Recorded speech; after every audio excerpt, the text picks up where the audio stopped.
Ассалаумағалейкум баршаға, қайырлы күн. Біздерде тағы да көлік жөндеу. Соның ішінде Нива автокөлігі. Рулевой несі бекітетін жері жарылып сынып кеткен. Соны ағыта алмай аузымыз керіліп, мәрді енді айта кетейін дегенім. Aslında 4 крепление var ekan.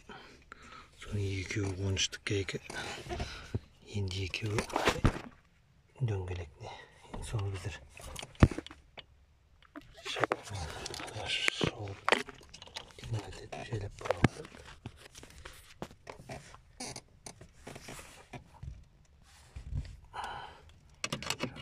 Soğuk bu satkandan keyin öyle kısqaş bindi.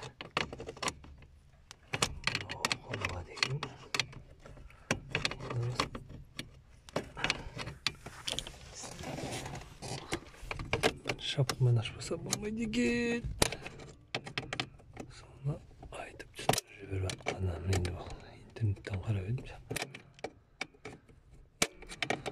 Дұрыс түсініксіз деп отыр. Бұл да резво екен негізі. Жайлап шапкамен қозғап жіберсе ары қарай қысқа шөйін ашуға болады екен. Жақсы.